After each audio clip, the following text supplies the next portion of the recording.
Hello everyone, welcome to study of education. दोस्तों, ये हमारी रिवीजन क्लास 4 है एनटीए यूजीसी नेट 2020 के लिए एग्ज़ाम जो कि सितंबर में होने वाला है उसके लिए। दोस्तों, आज का जो हमारा टॉपिक है वो पेपर 1 से रिलेटेड है। पेपर 1 का जो आपका इन्वायरमेंट वाला यूनिट है उसमें सबसे इम्पॉर्टेंट जो टॉपिक है वो है international agreements on climate change. जो क्लाइमेट चेंज है उसके ऊपर कौन कौन से इंटरनेशनल एग्रीमेंट्स हुए हैं, बहुत स्पेसिफिकली आपके सिलेबस में दिए हुए हैं।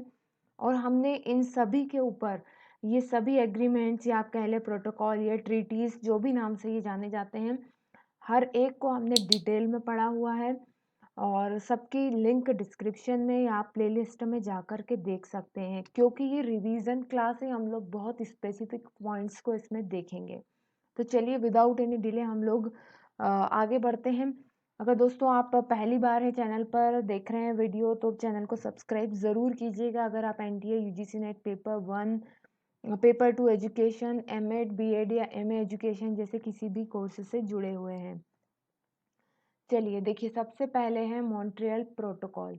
ये प्रोटोकॉल दोस्तों for the protection of ozone layer, ozone layer के प्रोटेक्शन से रिलेटेड जो है ये प्रोटोकॉल है।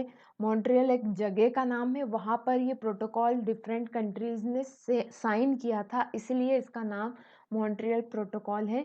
तो किससे रिलेटेड है ये? ओजोन लेयर के प्रोटेक्शन से रिलेटेड है। इस प्रोटोकॉल का मेन एम क्या था? जो भी कंट्रीज इस प्रोटोकॉल पर साइन कर रही हैं, जो इस एग्रीमेंट को एग्री कर रही हैं, उनको कुछ चीज़ों को फॉलो करना था। उसमें से सबसे स्पेसिफिक थी reduction in production and consumption of ODS. अब ये ओडीएस क्या है? Ozone depleting substances. आप लिख लीजिए इसका full form, ozone depleting substances.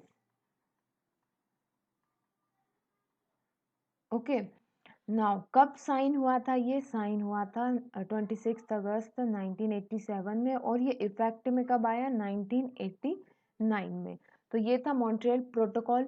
दोस्तों देखिए, इस सेक्शन से अधिकतर ऐसे ही क्वेश्चन पूछे जाते हैं कि कौन सा एग्रीमेंट किस चीज़ के लिए था, कोई कौन सी जो ट्रीटी साइन की गई थी कौन सी ईयर में की गई थी, और किस चीज़ के लिए वो प्रोटोकॉल या ट्रीटी या एग्रीमेंट यूज होता है।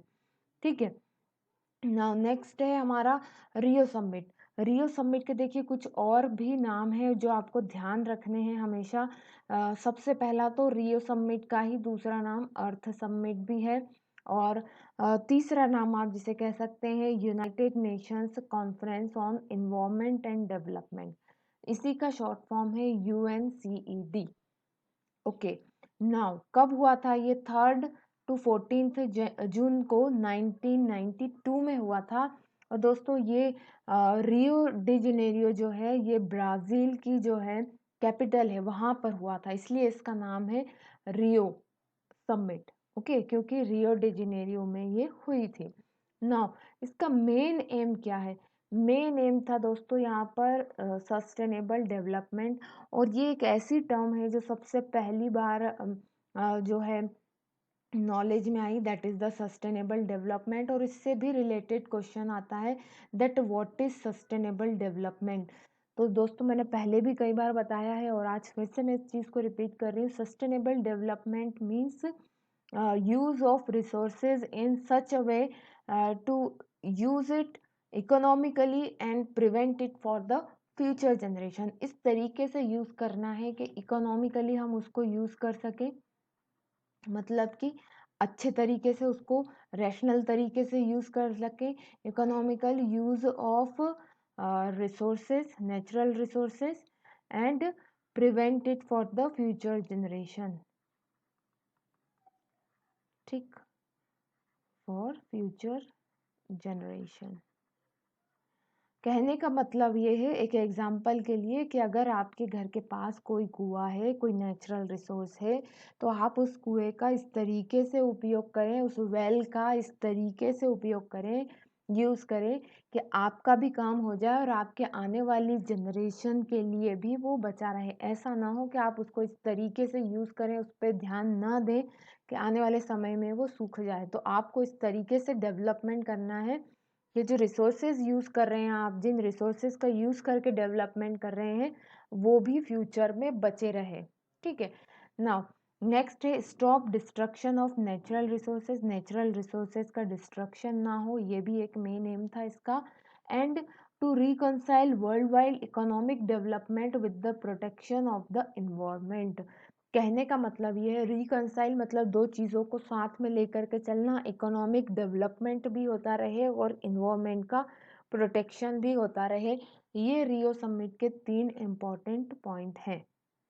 चलिए आगे बढ़ते हैं। नेक्स्ट कन्वेंशन ऑन बायोडाइवर्सिटी, इसका शॉर्ट फॉर्म CBDB है।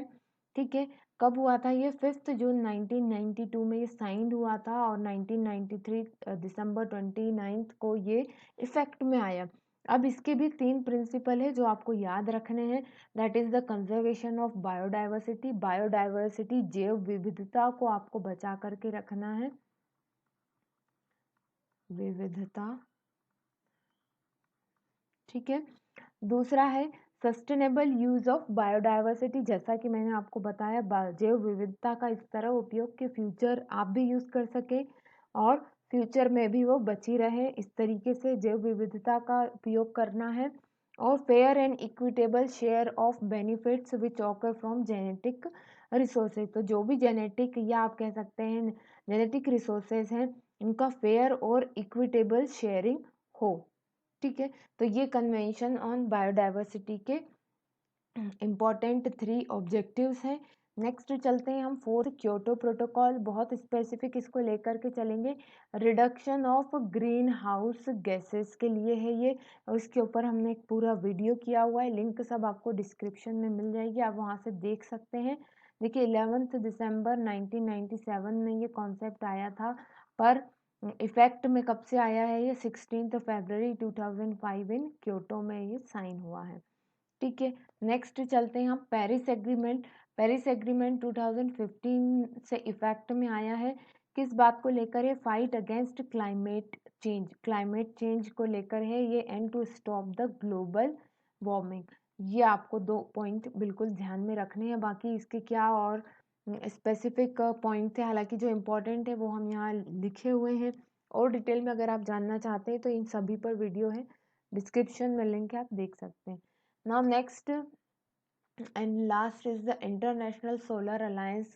तो ये अलायंस थोड़ा इम्पोर्टेंट हो जाता है क्योंकि 2015 में ये आया है, और इसको जो इनिशिएट करने वाले हैं वो हमारे Indian prime minister, that is the mister Modi.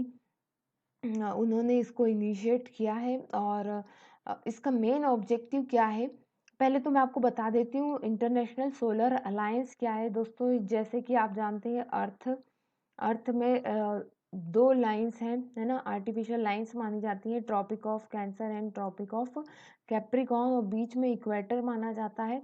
तो ये जो पार्ट होता है, अर्थ के इस पार्ट में जितनी भी कंट्रीज हैं, ठीक है, वहाँ पर माना जाता है कि साल में सबसे ज़्यादा सोलर एनर्जी इस एरिया में आपको देखने को मिलती है।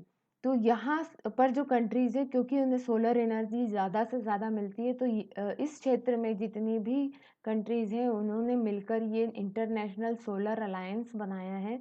और बोला ये गया है कि वो अधिकतर जो एनर्जी का यूज़ करेंगे आने वाले समय में, वो सोलर बेस्ड होगी, मतलब कि सोलर प्लांट से वो एनर्जी कंज्यूम करेंगे। मतलब बाकी जितने भी सोर्सेज हैं, पावर हाउस हैं, वो धीरे धीरे किस पे शिफ्ट होते चले जाएंगे? सोलर एनर्जी के ऊपर शिफ्ट होते चले जाएंगे। ठीक है, तो ये बात हो गई। नाउ अब इनका ऑब्जेक्टिव क्या है? To increase the use of solar energy, to increase the use of solar energy among the international solar alliance member countries। तो जैसा मैंने बताया, यहाँ पर बीच में जो कंट्रीज प्रेजेंट है वो कैसी कंट्रीज है? इंटरनेशनल सोलर अलायंस के मेंबर्स हैं।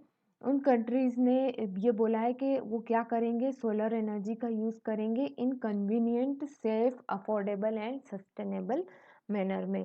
कन्वीनिएंट, जो आसानी से हो सके, सावधानी से सेफ हो, जो अफोर्डेबल हो और सस्टेनेबल भी हो, मतलब कि अ, वही जैसे मैंने बताया आज भी यूज़ हो सके और आने वाले समय में भी जिसका उपयोग हो सके, इस तरीके से ये सोलर एनर्जी का यूज़ करेंगे।